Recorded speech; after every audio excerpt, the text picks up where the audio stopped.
Hello, welcome to the Joel Fleischman Happy Hour podcast. It's been a few weeks, or if you're just jumping on, episode number 89. Cheers, everybody. Cheers. We got a thirsty crowd here. Cheers. Sponsored by Central Waters. Cheers. We got DREXEL Light. We got various flavors. Cheers. Do you mind? No. Oh, that's pretty good. So we're actually getting warmed up, I think, already. Ooh, a little horse medicine for the soul. Yeah, that one hits a little different for sure. It's real beer. That's not your light. Welcome everybody. So today we have on Fein Design, a couple of DREXEL team members that help support them, and then we also have Samara here from her company. And it's Turner Talent Network and Wings to Shine. All right. I have two businesses. Two businesses, right? Husband and wife running three businesses, if you will. Yeah. Right, exactly. essentially? Yeah. So they're on our podcast. We love having builders on. They've been a builder. Rory, you've been a builder with us for? Boy, since maybe 2005, Since we were kids, 2006. Yeah. So almost 20 years. Almost 20 years, which is a great partnership. And awesome here for that. So let's just get into it. Let's just go around the horn a bit, right? Give me your, so let's do an elevator speech since we rarely have a 6-person podcast. Also the largest podcast we've ever had, easily. So it's like a round table pod. It's a party. Yeah. Yeah, it's a party pod. We know how to bring it. Yeah, for sure. So we're going to do an elevator speech. You have an elevator speech. If you don't know listening, if you don't know here, that simply means you're going up the elevator, right? And then you're going to get out. So who are you? What do you do? And then the elevator opens, right? So if you don't have an elevator speech in life, that comes from Dale Carnegie. Everyone should have their elevator speech, right? It's because you're at a mixer, you're at a Packer game, we're all wearing our Packer stuff tonight, go Pack. Woo-hoo. So what's your, right? You just sit next to me, hey, what do you do, right? What's your elevator speech? Well, stuff, right? So what's your elevator speech? Don't panic. Give me 20 seconds of your life. Ready, set, where you go. Yeah, Katie's like, please, don't put it. I can tell that right away. She's like, no, you will not. I'm Rory Palubiski, owner of Fein Design. I've owned Fein Design since 1995. Learned a lot along the way and grateful to have DREXEL as part of our team. Thanks for the cool hat, and I really think Packers are going to win tonight. I've been married to this beautiful lady, Samara, since 2000, September 23rd, so we just celebrated our 23-year anniversary. Congratulations. On Yeah, Saturday's anniversary. Wow. So, yeah, we've got two beautiful boys, and I'm grateful for life, yes. They're getting older, right? They don't like to be called beautiful boys anymore, do they? I call everybody beautiful. I get scolded for all the time, but yes. Yes. I'm sure they enjoy that. Yes. My beautiful boy. I'm going to call my boys that tonight, see how that goes over. Yeah. I'm Zach Matznick, Kiel location. So been there for 5 years. Recently married. Had our 1-year anniversary September 3rd. So fun fact, got married down the road in Camelsport at the refinery. Oh, at the Wow. refinery. Cool. Okay, yeah. Yep, so we were the first marriage there with Josh and Lindsay. Right, and maybe you don't know that. So there's a white, small church in Camelsport. Yep. Small was a Baptist church and actually became for sale. So the guy sitting next to you owns that church Yep. and rents it out to the refinery. So Nice. also in the back is where the Operation Coffee is brewed. So Yep. cool little story there. Bravo. It was very interesting buying that property, right? Because I called the realtor and whatever they wanted for it. And I'm like, look, it's a church on Main Street in Camelsport. Trust me, I am your only buyer. Because it was a pretty lowball offer, but I'm like, this is where we're at. Like, it's in good shape. I'm like, it's a church. You're like, what are you going to do with it? I'm like, I don't know. Nice to have the negotiating cards in your hand. Yeah, it was really, really good. Josh was looking for a place, and his wife, Lindsay, hi guys, shout out. They got kind of kicked out of their place during COVID, and they reached out to me, and we actually were hosting them upstairs right in this facility where we are, and they were using it on Sundays. And then just so happened, they were actually looking for a permanent spot. And Sam from the coffee shop was moving out, and I said, boy, great timing. And they moved into the actual church. I'm like, there's going to be somebody using the church in the church, right? So that was great. That was a really good gift. I didn't know it was the first wedding there. It's cool. Yeah. It's a really pretty little church. It is nice. It really is cute. So Josh owns that then, or He rents it from us. Rents, yeah. okay. Yep. Yep. And what do you rent out a guy that's running a church, right? Very modest fee, I'll tell you that, right? I don't want to get in front of St. Peter at the pearly gates and like, why were you soaking Josh? Right? like, what do you charge? Well, I gotta like, buy all this beer. like ethically, what do you charge a guy, right? Like, yeah, it's gonna be pretty cheap. So that's what we do. We have a good deal. He's got a good deal. I hope he thinks it's a good deal. I hope God thinks it's a good deal. Yeah, I'm it was really awesome. in trouble. Okay, great. So And how do you support Fein? How do I support Yeah, Fein? you didn't really say that as far as you work at Drexel. How do you support Fein Design? Sure. Yeah, so Like, what's your role at Drexel? my role at Drexel, I'm a quarterback, so I had the pleasure of learning from Kurt. And then, so Kurt and Rory, Fein Design, long-term relationship, working together. So then this past year is when I had the privilege to. We're going to definitely Work with explore that Rory. at some point. I want to hear how that, right? Because it's a relationship that's bonded in almost unsaid words and different things, and how that all transpired. So, Samara. Samara. Yes.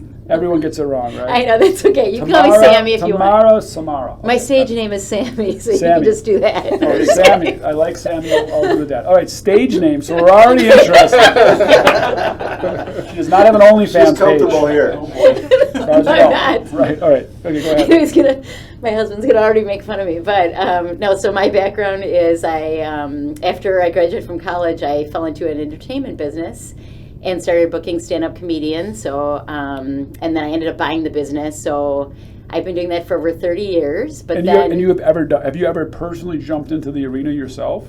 No, I've never done stand-up. No, Really? Okay. no. Yeah, I've okay. always been behind the curtain. Right. But I was in dance, so I did perform, but not stand up. Anyway, I've been doing that for over 30 years. I have a full-time business, Turner Talent Network, and we book stand-up comedians for people all across the country. Is that typically online now, from what I understand? No, there are clubs still. On my No. I meant the booking part of it. Yeah. Like, do you go to your website and kind of review people and find them that way? People would just call me and It's still a very personal Yep, it's a one-on-one personal relation? one-on-one. But So the internet hasn't taken that. well, the internet over? had taken over. What years ago we used to have to like send promo and go to clubs to audition and that. But then it became more online. So More it's all- YouTube. Send me some funny stuff they did.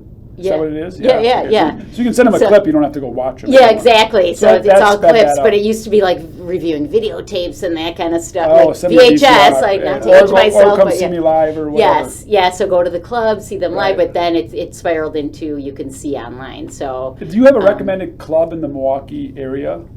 well, now it is the Improv.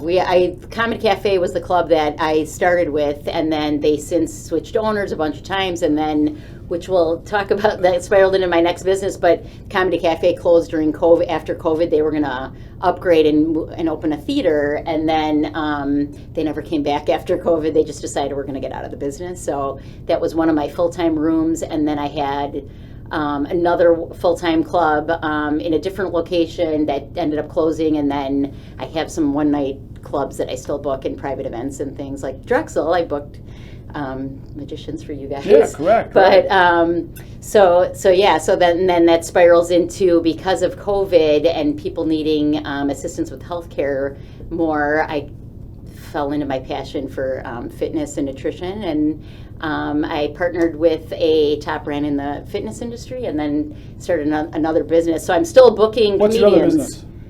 It's health, it's nutrition, fitness, it's all aspects of health. It's holistic health. So it's basically incorporates fitness, nutrition, mindset. My background's in psychology. Is this a concrete building, or is this a web presence? Is this No, you? it's just me separately. I partnered with a brand where I work with the fitness aspect and the nutrition aspect, but then I give people one-on-one counseling, basically. Right, so they would hire you. Yeah, so they Yeah, hired okay, me, great, and then great. they have they're connected with top elite trainers and that work with like actually athletes. Where can everybody find you? Go ahead. This is your platform. So, okay. So, if you want to find me, well, so basically, you would have to email me, or you can contact me through my.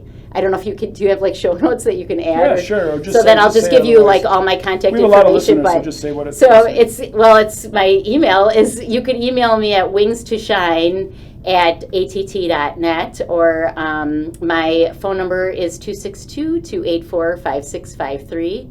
And then you can text or contact me via phone. Also, you can find me on Facebook.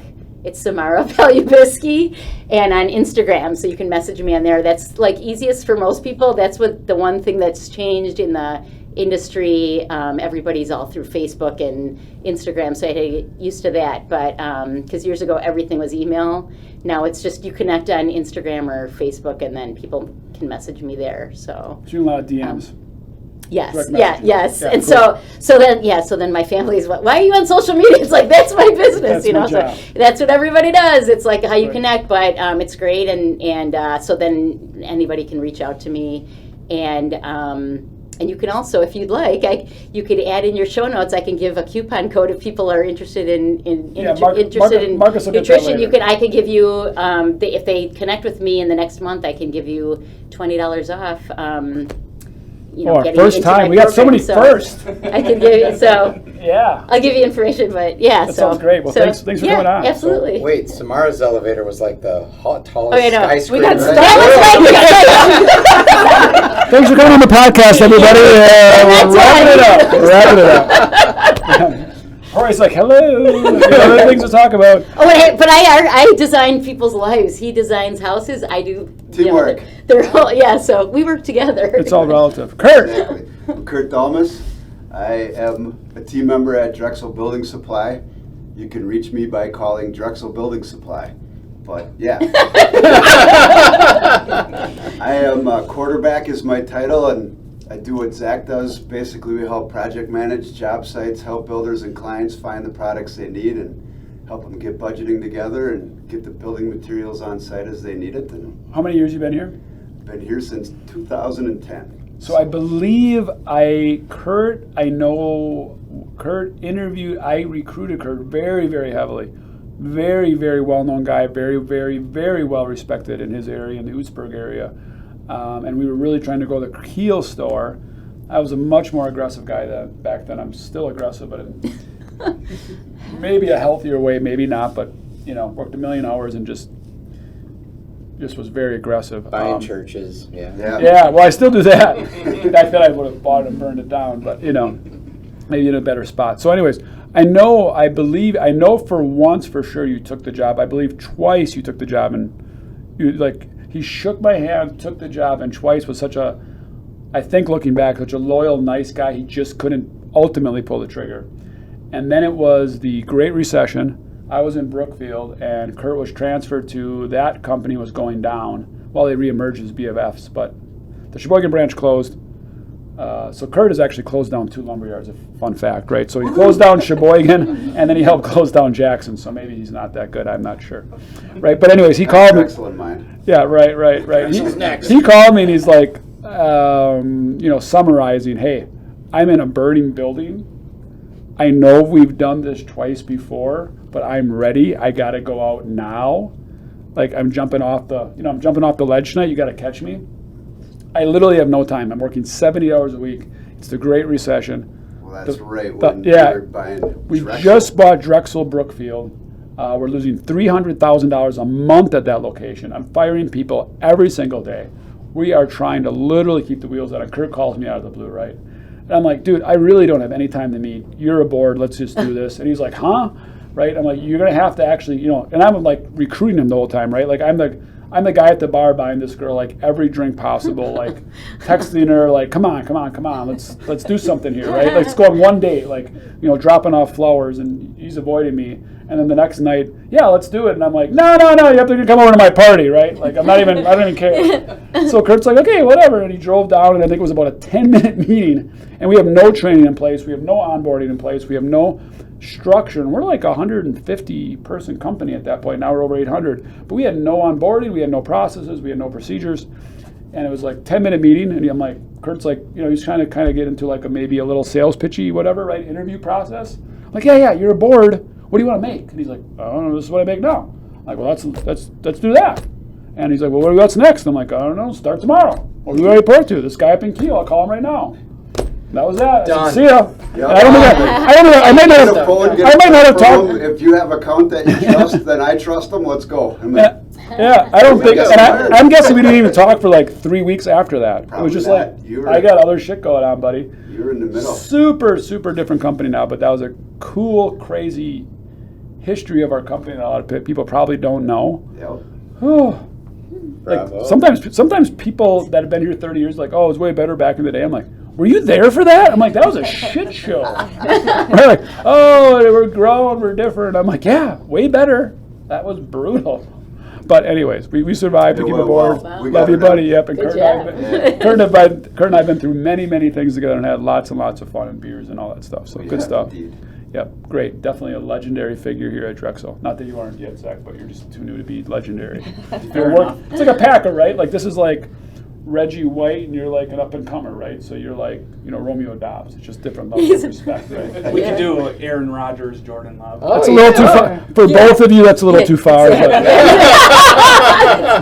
Rogers That's was funny. pro I like guess we could. I guess we sort of could. Okay, so, that's funny. What does that make me? Mark Murphy, like the owners? I don't know. Whatever. Moving on, Katie. Hi, so I'm Catie Barth. I've been with Rory at Fein Design since 2007. I'm kind of his right-hand man or woman, however you want to call it. I do design, project management, social media, wear many hats. How many there. projects do you guys do a year? I mean, design-wise, probably between 50 and 60. And you're personally doing the designs? I mean, how big is your team? There's 3 of us. Once in a while, we'll have an intern, so four of us. There. At one time, we had a full-time person that was a 4th, and it just didn't quite work out. And you're the designer, Rory? Yeah, but at the end of the day, it's a studio, so everyone's opinion matters. And a lot of times, I'll come up with an idea or two of how you want your kitchen remodeled or whatever, and then give it to them, and they'll come back and surprise me with other things that I never even thought of. And that's the whole goal of being an open spirit at the studio. And how many projects a year? That we build. I don't know. Design 50 or 60, which is a lot. Yeah, at least. And then how many do you build? Which by build, I think that would mean general contract, right? Manage them, yeah. Your project management, general contracting, Maybe between a dozen and 20-ish. and those are within the 50 and 60, Yeah. Yeah, right? So that's a lot to do with 3 people. A lot. it is a lot. That's a lot. And what region are you out of? I don't think you mentioned that. If you did, we'll say it again. We're out of the North Shore, so our studio's in Mequon, but we do work in Port Washington, Shorewood, Franklin, northern Wisconsin. I call it the Gold Coast. Have you heard that before? The Gold Coast. You've heard the Gold. No, Because of Lake Michigan? no. The Gold Coast is just affluent people from Oh. the Mequon area to Port, to all those areas. Down to Franklin. That's really the Gold Coast. I call it because there's a lot of affluent people there. There just really is. It's some beautiful, beautiful homes. Obviously, there is. it really is the We're very fortunate Yeah. that we Shorewood. live where we do, because Right. there's a ton of wealth. just the way I say it, Mequon. Mequon. Oh, you're from Mequon. I'm sorry. Oh, my Lord. I'm sorry I wasn't treating you properly. There's a few areas in the state that I've learned when I meet people. Elm Grove for sure is one of them. We had the Drexel store, and we were open 70 hours a week, and we were retail. And we had very high-end carpet at the time, right? And they would always say, "I'm Zach from Elm Grove," right? And I'm like, "Yeah, okay, right?" Like, "I'm Joel from Kewaskum. Great to meet you." That's right. True story, though. True story, right? And Mequon has a little bit of that in there, right? Like, "Hey, I'm Kurt from Mequon." Okay. I like the Cool. comment from Waldo. Yeah, right. Really impressive. Yeah. Right, but it's cool. It's a very, very cool town. They've earned that, right? Like, it's great architecture. They did great planning. So again, that's nothing. That's not ripping at anybody in Mequon. That's just it's a culture, right? It's a Gold Coast. It's good. It's a good market. It's a good market to be a remodeler in. Yeah, Absolutely. But sure, homes with affluent people, it's a great place to be a remodeler. Well, yeah, even Whitefish Bay, which is Whitefish older Bay, than Mequon, yeah. There's a ton of wealth there, but like my second studio, my first one was in Cedarburg, but my second one was in the. And how old are you then, and how did you get into it? What's your story? Okay, pump the brakes here. Yeah. It's my podcast. It is your podcast. Yeah, so what's your story? My story is I was always one of the better artists in school, in grade school and all that. When I graduated high school, my mom said, "You should be an architect." And I guess I'll backpedal a little bit. in high school, we didn't have architecture classes, but we had a drafting class. The tables and pencils? Yeah. Yeah, the smell of, not vermouth, what is it called? Pencil. Vellum. Oh, Vellum drafting. What's the smell that comes through? The Aluminum, isn't it? ammonia. of the- Oh, yes. Ammonia. I used to have to switch the ammonia when I was like 12 years old. That thing was nasty. Run plans till I pass out. Yeah, but Yeah, that's blueprints. That is Yeah, different. it's But that is like, different. whoa, how do you do this Yeah, but all day long? you're drawing it on pencil, and then a guy like me had to make 7 copies. Like that was Yeah. cool. Do you still have a drawing table? Being an artist and I do. Yeah. passion. I do Yes. now, Yeah. I love it. I actually said people like you should literally have like in Mequon, you should have a place in Mequon with like a big glass in the front, and people could see you doing that. Like, Oh, remember like he's in that. remember Well, like maybe you need to come to my Yeah. studio. I'm almost there. no, but like as you, Glass. I'm saying as you walk by as you walk, like you have old school Main Street, right? Big Yeah. glass as people walk Yeah. by, and Interesting, your yeah. backs to your backs to them. I said it's like a Disney artist, right? Like you're Yeah. like old school. Like I think people would stop and be like, "That's Oh. freaking cool," right? Because you just don't see that anymore. Yeah. No, I think, You're a dinosaur, Rory, just like that. Yeah. you know what? I Drag think, getting old. so a lot of the, Beautiful though. It's Not beautiful. if you, it's not a drag getting old if you connect with my health With stuff. the health. Yeah, there you Yeah. go. People still love hand-drawn blueprints. It just looks beautiful, doesn't it? so yeah, the negative of the interns that we hire, they don't know how to use their hand. No, they've never And been taught. Right? And even now, I used to have gorgeous penmanship because you had to write architecturally, right? And I've gotten so sloppy because of the computer. You just don't do it anymore. But yeah, I feel like having that skill of being able to draw with your hand in front of the client, but in no time at all, anybody can, like Logan can just modify the 3D in like 5 seconds. Oh, there you go. Like I couldn't sketch even Yeah, that but there's quick. still something about sitting in front totally. of a Rory's brain and Oh yeah, I'm what still about super impressed. what that you can like and it doesn't have to be draw anything. It literally just looks like nothing. You're like, oh, that's amazing. Yeah. That's nothing. That is literally a triangle with a couple wavy lines. Right. Like, that's going to be your front elevation. Oh my god! And then you got to whisper, right? Like, that's amazing. I've seen it done. I get the shtick, right? Go ahead. So how did you get started? You're an artist. You love So- architecture. Yeah, and in my high school years, I was like the youngest guy in the class of juniors and seniors, these big dudes, and I hadn't gone through puberty yet. I'm this little guy, but I'm the best in the class. So they're all gathered around me like, oh, Rory's the man. He knows what he's doing. You're like, I'm not the starting linebacker, but I can do this, right? So you saw your passion right there in that spot. I did, but And you went to school in where? Where was your high I school? went to UWM. Where was your high school? Oh, Grafton. Grafton, right? Okay, cool. And yeah, when I went to college, I didn't know what I wanted to do, so I signed up for business, and my mom scolded me, like, what are you doing? So I was already a semester behind. She knew what she was talking about, right? Maybe, yeah, I guess. She saw something. So yeah, then I redid my classes to be architecture related, but I'm already a semester behind everybody. But I did summer school. I worked between 32 and 40 hours a week, paid for everything myself, worked hard, partied hard. I'd literally go to the bars on a Friday night with $5 in my wallet, and I made it work. I don't know how I did. Sneak in 2 Rhinelander beers, whatever I did, and I made it work. And Entrepreneur, right? Yep. you figure it out, yeah. Yeah. But then I partied maybe a little too much, and I remember the professor took me aside one day and said, you have like 1 week to decide if you want to drop out, like maybe this isn't for you. And it was my wake-up call, and I hunkered down and focused, and basically in a nutshell, I came back and did this amazing project, and there was, I don't know, maybe 20 kids in the class, 25, and it was a 3-hour class, and you know, he'd spend 15, 20 minutes per kid or whatever.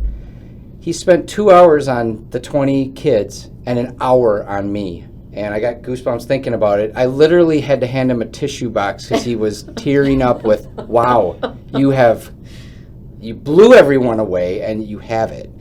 And Well, he saw something in you. Yeah. yeah, so from there on out, it was like, this is for me. This is what I'm going to do. I never once in a million years thought I would ever have my own business. So how did that start?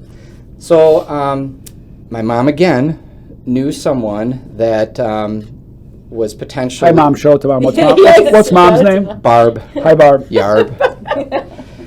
Anyway, Missing all the inside jokes Yeah. here. No. the person that had done my mom's hair for many years and still does to this day is good friends with John Vetter from Vetter Dank Architects. I think it's the Vetter Group now. And they offered me an internship. I was their first intern. And I don't know who I was just talking to this about before, but because of rush hour traffic, we would work from 6 in the morning till 6 at night, so we would miss the rush hour. And I mean, I was working 14-hour days, and I remember it, $219.55 every 2 weeks. That was my pay. But I lived at home, I made no money, but I had a job, and that was right when Clinton got elected, and the economy wasn't as good at that time, and so I was lucky to have a job. So I was grateful.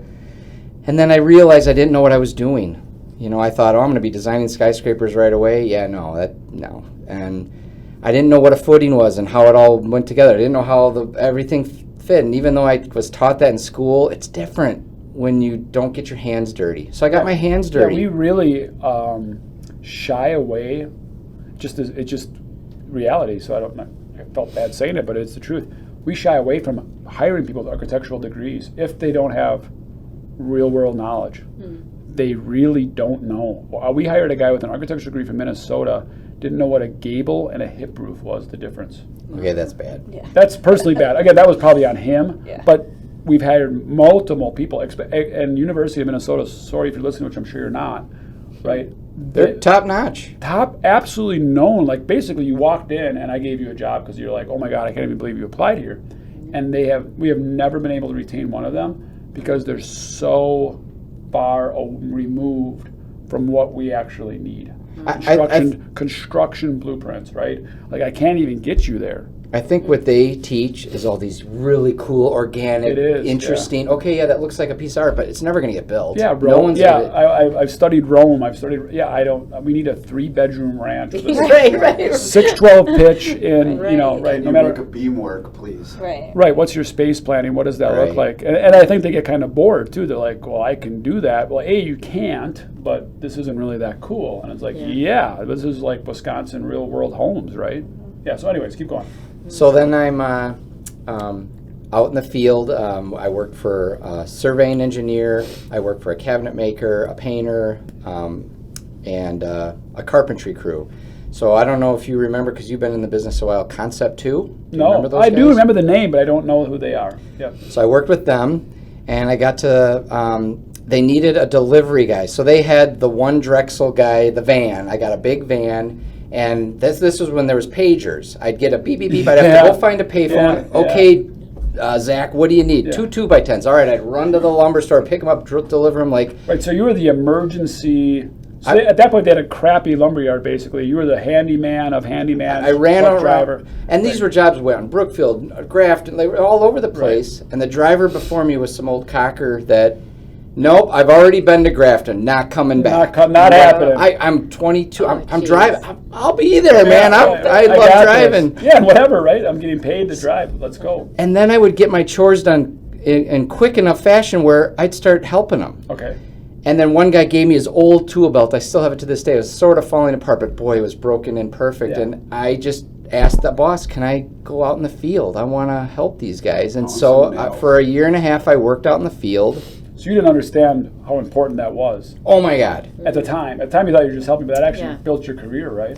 So then, before Catie was Megan, and then Catie, both girls. You changed your name. No. But I had that in my, you need to get experience because that's what worked for me. Yeah, right. But both of them proved, no, I'm going to listen, I'm going to go to the job, and when I go to the job, I'm going to be a sponge, and I'm going to ask a ton of questions, I'm going to understand this on my own. I've said that one of the best ways to learn in our industry is just looking where you live, looking at houses, looking at houses under construction, but just sitting in your room and being like, what's that? What's that? What's that? What's that? What's that? What's that? Like that's one of the best ways to learn this industry. Is like being hyper aware of go to a restaurant and go to the bathroom and look at their tile work. Like it just really, you can learn everything about the industry because you live in it every day. You just have to be aware of it. Yeah. But how did you get started? So you're doing that, next step. But then on that note, right, keep stay with it. To this day, we learn on every job. It's like, we never thought of that. Like, geez, I've been doing this 28 years. A new thing I'm learning again. Like, when does it end? You're always learning. Always learning, yeah. But so I then, even like to say, I think the real key to wisdom is unlearn what you think you know. Oh. And probably the biggest Yeah. problem with our industry. Nope, I tried that once, never again. Well, when was that, Rory? Well, 20 years ago we put that window line in and I had a horrible problem. Do you think they might have fixed I always say, well, how long are you going to hold penance with them? Like, how long are you going to hold that against that company, right? Or that vendor or that process? No, I tried that once. It was an unbelievably horrible experience. That's what we do as an industry, right? So we are never innovators because we're so scared. And we should be, because it's a homeowner's life, not life on the line. I don't No, think right, about but it. if things go wrong. It's your reputation on the line. It's a homeowner's real house. It's very hard to say, we've never done this before in 28 years. We're going to try it on your house. What do you think? Right? Like, it's very, very difficult for our industry to innovate because of that. Because you're like, this is my trusted brand. I've been doing it 28 years. We've used this successfully for 15 years.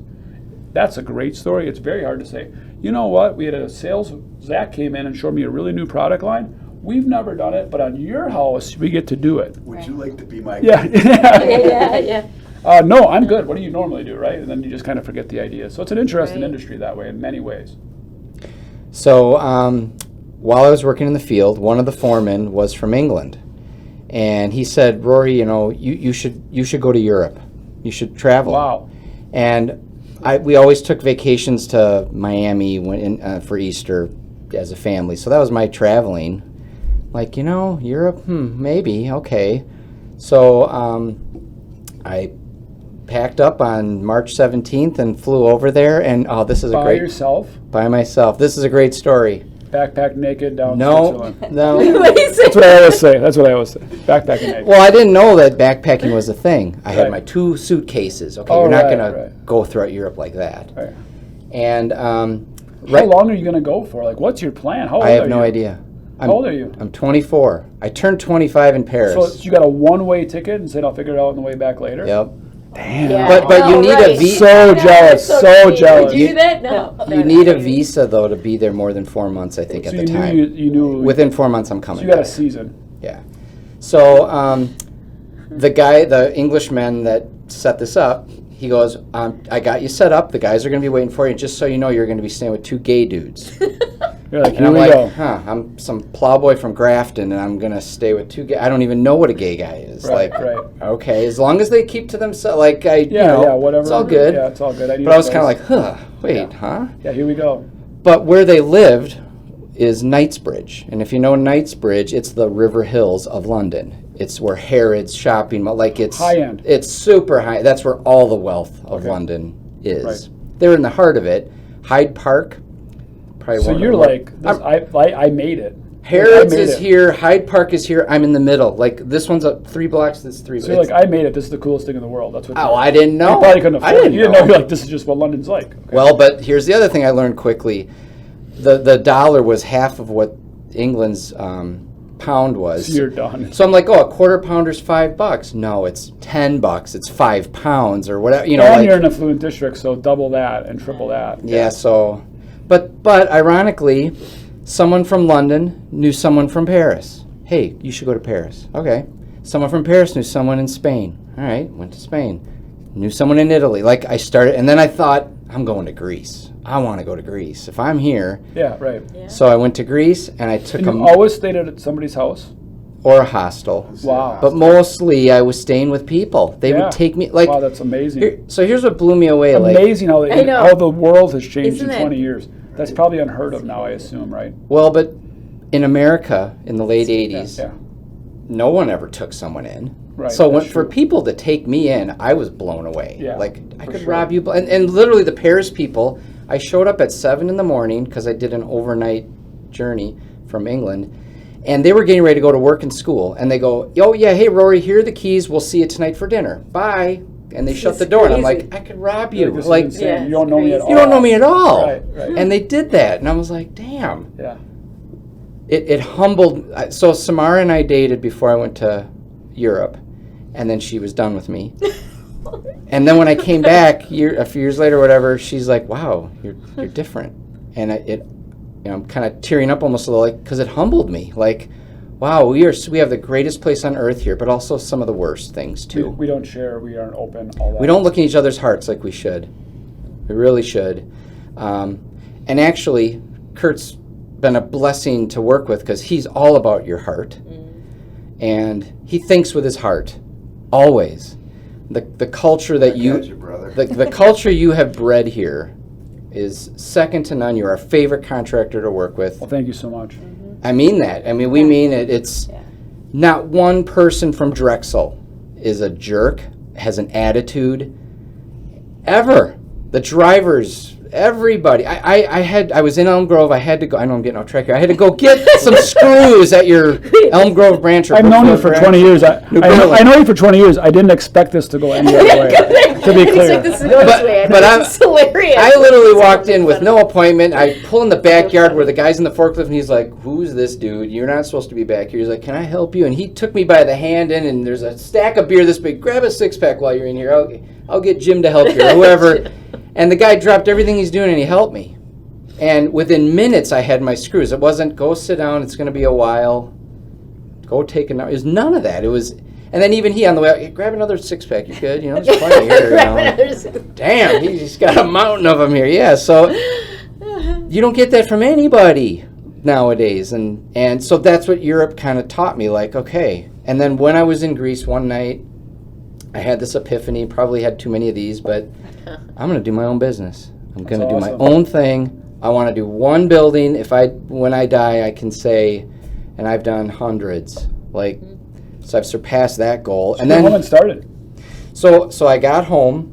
I didn't start my business instantly. I went back to Vetterding to see if I could have my internship back, and they had just filled the role a week earlier. So then I was sort of forced. Yeah. And I'm glad I was, because I had no family, no commitments, no debt. Right, so it's like, let's go. Let's go. And I had, hardly any money to my name, but I lived in my parents' basement, had a little drafting table, and I made it happen. And it started growing from there, and it was scary. And I wanted a partner, and I was very scared. Very few partnerships work. They do.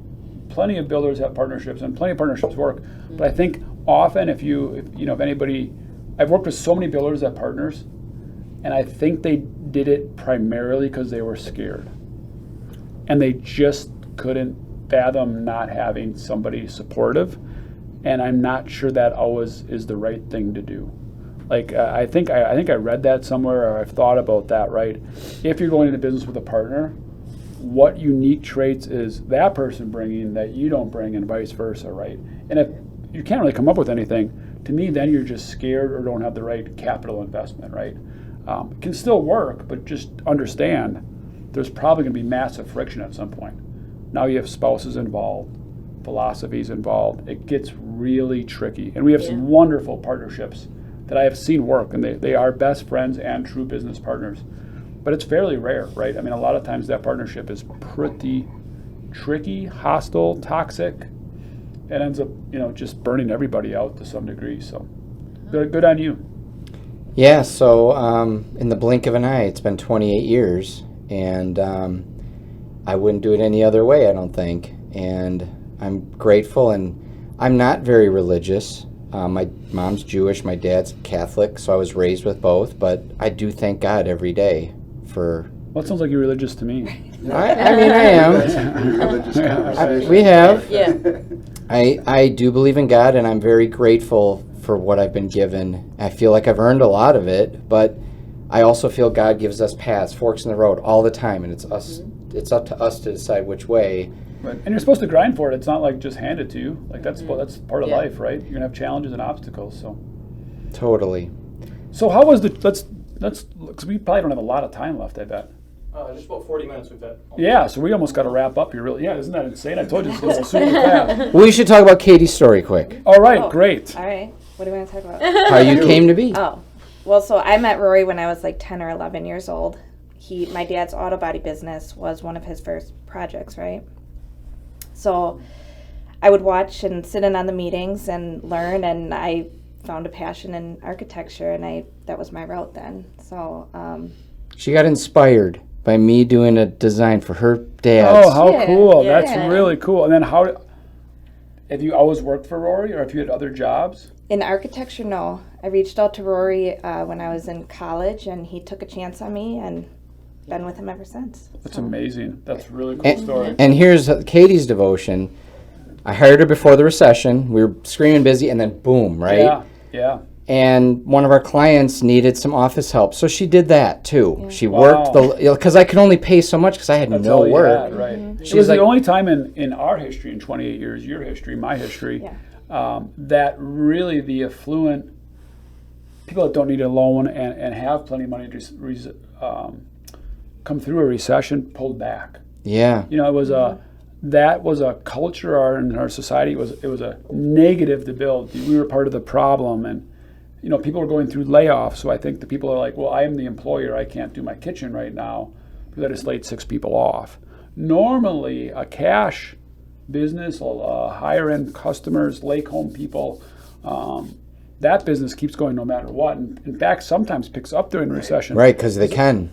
And it's a great opportunity, Yeah. right? They're like, boy, I know there's going to be a deal here somewhere. I know the builder's going to be able to work with me a little bit. So a lot of times that keeps everybody going. The only time ever, and that's really why it was the Great Recession, those people pulled back and were like, not right now, not right now. And it was actually, that was the craziest part because that market dried up, which is really your market, even on a small remodel. Yeah, right? you're Like, right. It was crazy. It was crazy, crazy. Finish your story, sorry. I mean, yeah, that's about it. Well, really. but you did reach out to me to shadow Yeah. one time, and Yeah. and then I think I offered, hey, do you want to do an internship? And then she was you could tell, and I think you're maybe this way too. If the person has the right spirit and soul, you can make them a great employee, and that's part of this culture that you've created here at Drexel. Like, everyone's great. Like, Yeah, well, I say it this way, you know, and it's really sad, but I think maybe only 25% of the people at least in our country, but maybe in the world, are positive. Right? I think there's a positive, negative influences. And a lot of I glass half I say empty. if you don't believe that, go to your next Christmas family gathering or something. Right? Actually, like, say, is that guy positive? Like, are they bringing something to the table, or are they kind of taking it away, right? And so you got to find those 20% of the people and then empower them, train them very, very much, which we finally are doing after 20 years. Working hard on training people and become masters of their craft.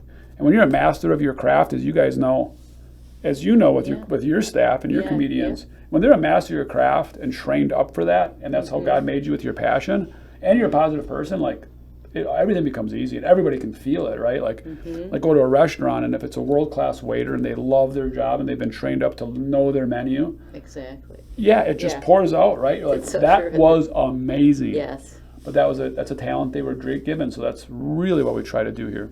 And I'm thank you for appreciating that, because we do work extremely hard on that every single day, working on that. So that's awesome. That's awesome. I do have a question. Sure. I go up north to Eagle River quite often, and in between Pelican Lake and Monaco on Highway 45 has been this Drexel sign. You know those The little... Lindsley boys, Mike and Tim Lindsley.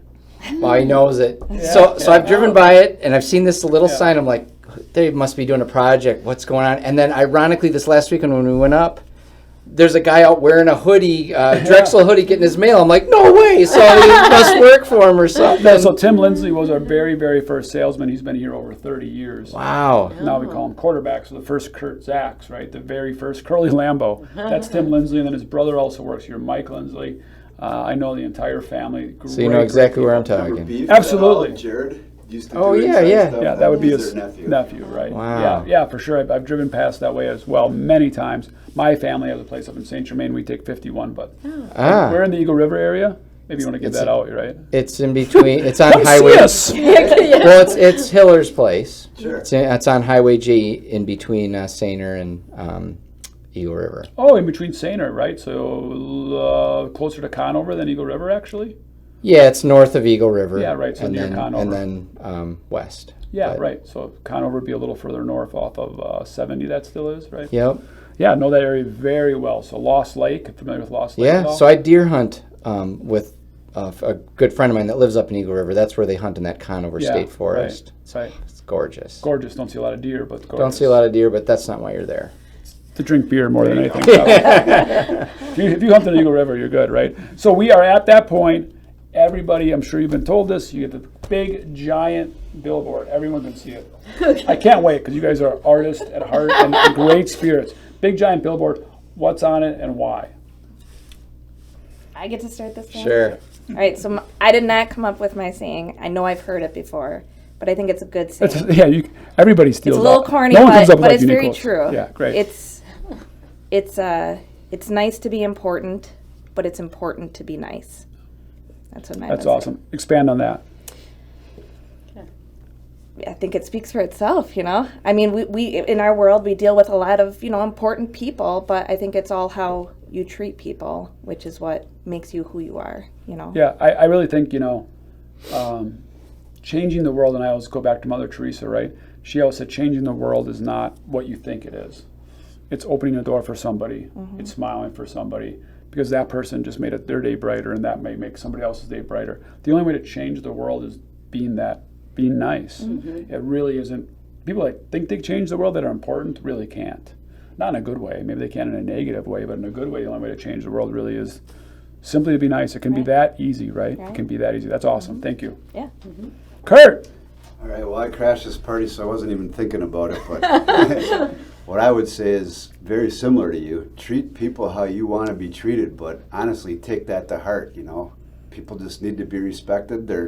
I get to work for a lot of cool people who, have really things that mean a super huge ton to them, brand new houses or whatever they're working on, and I get to be a part of that. And so I need to think about it from their perspective, right? This isn't just another 2x4 or another window or another piece of siding or whatever it is. This is their home. This is where they're going to be with their family or have their life. So It's really interesting. The operation team, our yard team, and they're always coming up with ideas. They kind of drive our culture. They've been an unbelievably great part of our team. They lead our team. And they're coming out with a mantra for their own, and they call it make it personal. Right? Because that 2x4, it's so easy to not make it personal. It can be a $25,000 front door for one of your clients, a $50,000 front door. We've sold that. And it's hard to make it personal because it's just another door you're putting on a truck and strapping it down. Yeah. And even if it's $300, it's Right. somebody's front door. Yeah. But beyond that, it's a finisher carpenter's daily work that you can wreck.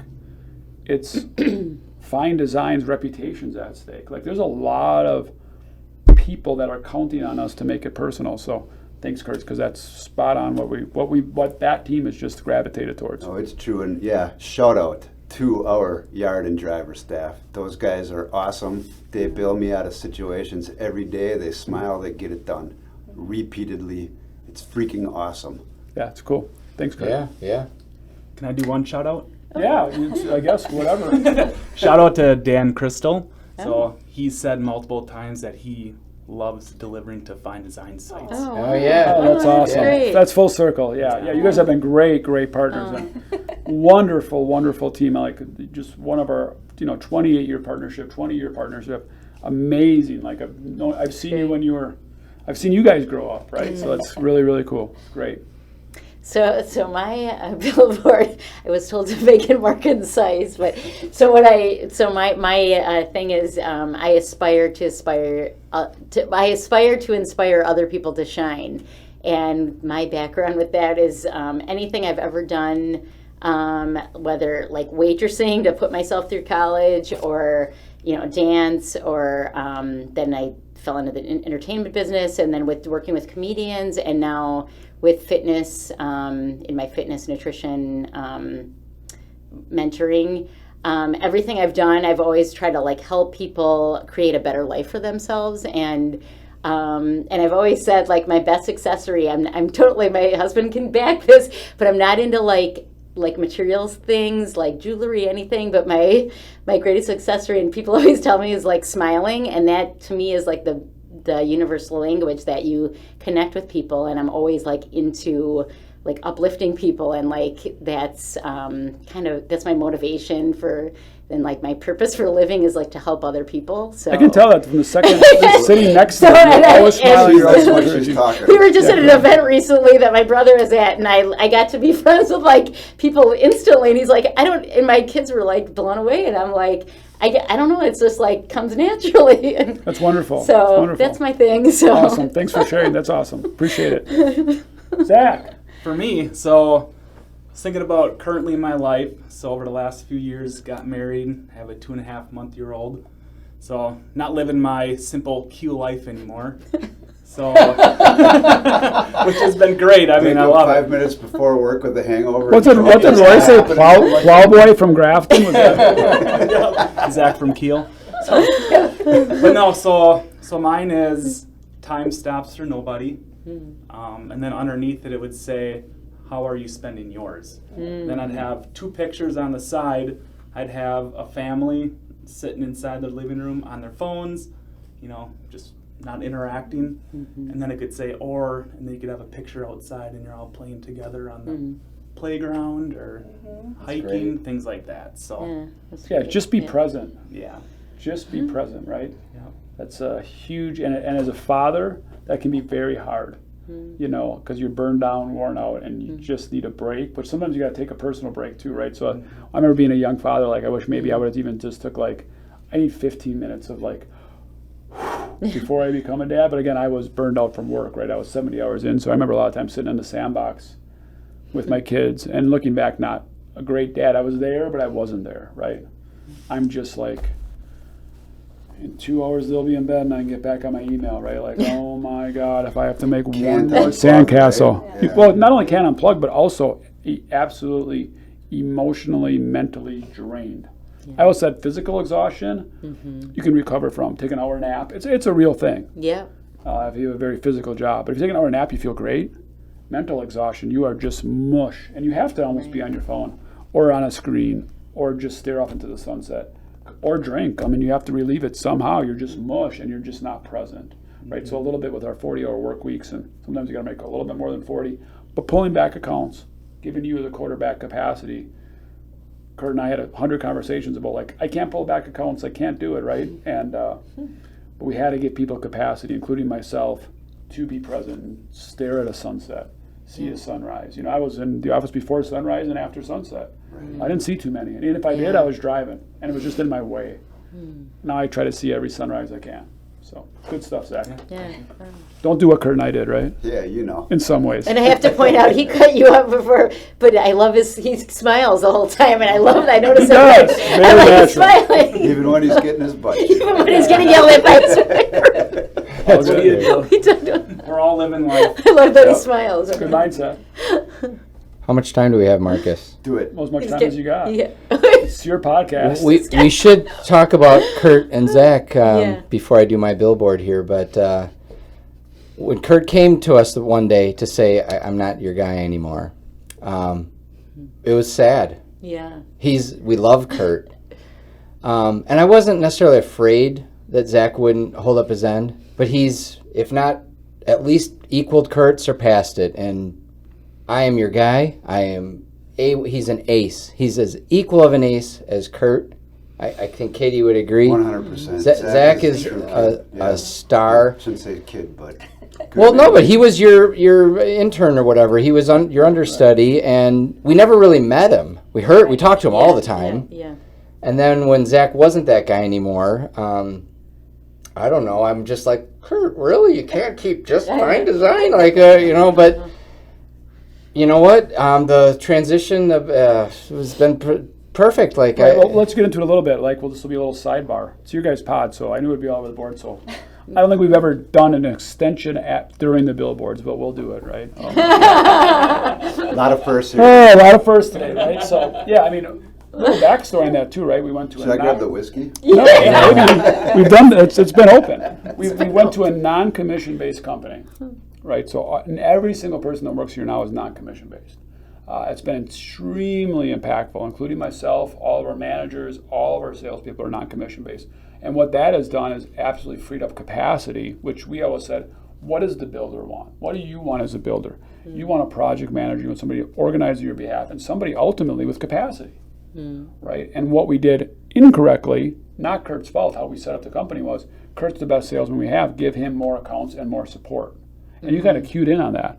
That's great, but the more support Kurt had was actually limiting our services to Fein Design and everybody else, because you're talking to Zach, who was good, but yet you didn't know him, and he wasn't at your job sites. And you were leaning on a guy that you didn't know, and he didn't know you. And we were training Kurt, the little we trained, which was very little, but we never trained him. But yet he was actually running your jobs. He was just told, hey, sit at the desk and, write up orders. And he's like, I'm doing a shit more than that because Kurt's got too many Answer the accounts. phone when I call. Yeah, right? But yet you're calling Zach for things that he really was never experienced under, trained under. Right? So all of a sudden we're like, oh, and our competition is still doing that. Shout out to a little slam on the competition. They're still very, very involved in that. And they actually are most of them are working at home doing that, which now you really lose that connection piece. So I'm so glad we were not commission-based. A bunch of consequences. We're giving capacity and time back to our team, not chasing the ultimate dollar, setting pricing for our team, not having the salesman set pricing based on their commission or what they think you guys should pay or what they think they know or what they think they don't know. Right? We do now have merchants. We have 5 different merchants in different categories. I was just working with Jasmine, and shout out to her in DMD, our millwork department, and we were just working on stair part pricing for 2 hours today. What's the market intel? What's what we call MSIs, most shopped items, handrail, balusters. What is a good competitive price for this? And she really dives into it based on the competitive marketplace, Amazon, Google. So we give you the best price, not what Zach thinks he can soak you with today. Right? And again, he shouldn't do that, but when you're commission-based, some of that emotion takes over. It's not right? emotional pricing. Exactly. Yeah, not and maybe the opposite, right? Like, oh, I shouldn't charge that much, or I should charge this much, or you're whatever. And the pricing's inconsistent from across our company, which was horrible. Your competition might have been paying more, and our competition does that, right? Well, it's based on what the salesman wants to do. Well, were they trained on how stair part pricing works? No. Oh, well then why are they pricing it? I don't know. That's how we were. That's how we were for 30 years. And that's how most everyone is. Absolutely. And also that, we couldn't really train anybody because they're like, well, who's paying for my training? I don't have time. I have to be responsive to my customer. We couldn't actually pick the best products in every department either. And it's all changed in the last year. We now can have our merchants, as well as myself, and with salespeople, which is ultimately the builder's input. What are the really best products in the industry, and what should we offer? And what should we tell you guys when you call? Can you get this for us? No, I really can't. Well, I know I can't. You can. We can, but you're not going to want it. You're going to have callbacks and problems and issues. But as a commission-based salesman, you're like, well, that's an opportunity to make some margin. Why not? Yeah. Or the opposite. I don't make enough money on product X. I'm not going to offer it to Catie and Rory because it's not worth my time. Yet this is actually a superior product for that project at a lower gross margin dollar. That's even worse, yeah. It's horrible. And we were doing that every day. Well, they only use this product line. Well, did you ever show them this product line for that project? That actually would be better fit at a lower number. Well, I don't bring that up. Again, they would never say that. Again, emotional. No one ever says that. I don't think they, as a human, Kurt's got a huge heart, ever did that intentionally. But your subconscious mind takes over, right? And then you get in bad habits. Right? Again, I don't think anybody did it consciously, like, well, I'm going to rape Rory on this one. Like, that doesn't consciously happen. But those mind tricks play with you in your brain, right? Yep. Now we have a completely different philosophy. I hope you're starting to feel that. Yeah. And again, that's no slam. The 30 years of what we did, right? I mean, we weren't like offering horrible service or bad people. It's just a different philosophy, and we're just starting to get into that. And just getting into that mindset and really launching products for the builder, right? Like not everybody to everything. Like what does a builder in Wisconsin need, and having that right product line, good, better, best, right? That's really important. So that's been wonderful. It's actually limiting some of our choices. But now as a $400 million company, we've been able to go back to the manufacturer and say, you know what, we're not all over the place anymore. So for instance, again, good example of the philosophies changing. The switch out, which I didn't know we were going to talk about this, but that's okay. We buy LVP, right? You're familiar with LVP? Have you used them in your kitchens? Yeah. Right? That's a wonderful product. We buy 20 containers of that a year. That's 20 rail cars of that a year. Damn. Right? Like, but we don't use our buying power at all. We buy that because of the old philosophy. We buy that on job lot. We have in our new Berlin store, we have 309 different choices of LVP. Wow. But again, on a commission-based company, everything for everybody, because I was going to lose this job, but Catie wanted this shade, so we brought this line in. So we bring this in by pallets, okay? So for instance, we just went to our manufacturer, our main one, and I won't say the name because we haven't agreed to the deal yet, and said, we want you. You're the best. They have 55. For 95% of your clients, 55 is going to be enough. Probably still more than enough. Probably too much to even. Still is, but again, in a commission-based sales, that's not nearly enough because I had 3 customers last week that said you don't have a big enough selection, right? right? Or I Googled this, can you get this for me? Sure, I can get this for me. I'll put some margin on it and we'll sell it to you. Installer's disappointed. We don't know much about it. You're like, why did you sell me this? It didn't go together great, right? That happens all the time. So we went to them and said, hey, if we just buy from you 20 car loads and growing, we only have it in 3 locations for them, we're going to 6, then what's my price? Oh my gosh. There's going to be a great opportunity for the builders that work with us to have a competitive edge in the marketplace. Because we don't have to reduce any margin dollars, we just stay open and be profitable. And it's really not padding our pockets, it's passing that on to you guys. It was amazing. We'll be selling our LVP for what is currently our cost and our competition's cost, coming up very, very quickly. And then limiting choices, and limiting choices means what? To the homeowner, honestly, when you go to a restaurant, it's one page, it actually settles your brain down. It does. It really does, right? I don't need 309 choices. It's a 4-hour selection meeting. We now have a 30-minute, and actually in the car, they're happier. They're not crying, saying I'm overwhelmed. Yeah. Great, much easier training for us, much easier on our ops team. Returns become easy because we'll take stocking inventory of a lot of those items versus, oh my gosh, 30% restock, I'm waiting on a credit. Katie's probably been through that if you do the finances with us, right? That's all going to change, and that's just one product line. So, and that all is determined based on being a non-commissioned company. Wow. But also, hopefully, that's a great impact for you guys too. Nice. Whew, that was a handful. We can move on now, Rory. Billboard. Billboard? Yeah, there we go. Billboard. All right. Health, love, peace, and prosperity. Amen and God bless. So that's a prayer I say almost every day. He literally said he's not religious right? like 3 times. I know. But I wish that upon everyone that I love, that everyone that touches my life, because I think those are the 4 pillars of, having a good life. And all those mean different things to people. Being prosperous doesn't necessarily mean you have to be a millionaire, just that you can afford the life that you have or want or whatever. And I think health, the reason that's number 1, you're nothing without your health, right? I've been through, I've had back, if you have 24-hour pain, Yeah. if you're suffering, it is very hard to be positive or Yeah. be here. Like the blessing of health is unbelievable. Health, number 1. Love. Like, I feel there's a lot of hatred in the world. There's a lot of love too. There is, but there's so much divisiveness with people, and we deal with it with clients. We have to do such a good job to have clients be calm through this tragic process. They of have remodeling. gotten tougher since COVID, haven't they? I sense it. Yeah. People are more on edge since COVID. That's how I sense it. Do you guys sense that, or am I off? Yeah, we had a job where every time I saw the client, they loved us. We had a job where we flooded the client's house, a pipe burst, Penkwitz, and every time I went there, they thanked me. And again, I don't mean overall. I don't mean No. everyone, right? Go ahead. yeah. But then we had a client that they refused to move out of their house, and a month after the project started, their daughter unfortunately developed anorexia, which is serious. And the wife demanded that we get this kitchen done immediately. And I'm like, we're in the middle of a pandemic. It's just not going to be immediate. Right. You need to move out. And that whole project was tense and never ended on a great note because they just lost their composure. Yeah. And I'm not saying we weren't wrong at all. I'm not that guy. But when you have love at a job, from the DREXEL team to the carpenter to the client to the Fein Design, the result is gorgeous every time. The house is built with love. Everybody wins. It's so beautiful.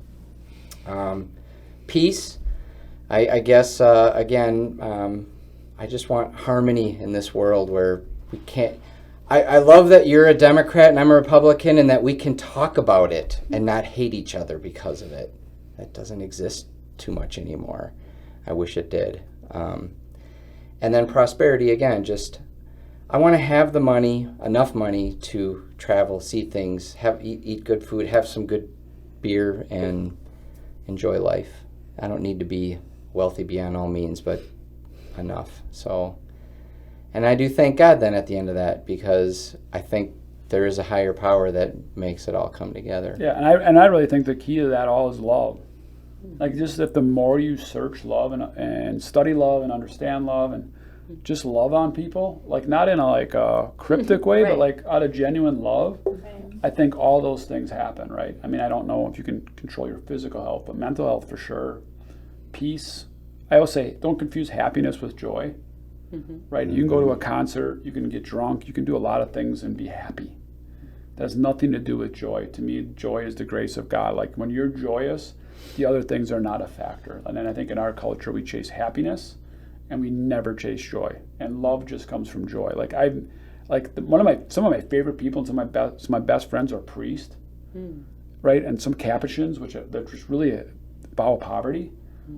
Like you have that, right? Like they just have intense joy. They're like, hey, and they never come down. Like, they're not really happy. They're just like joyous, right? Having a good day? Not really. I'm like, you are just being joy. Not really. You know what I mean? Like they just beam I know joy, exactly right? what you Yeah, mean. like when Amen. true joy, when you have that love in there, and I think that leads to prosperity because I think if you have love, you understand like it is not about the material things.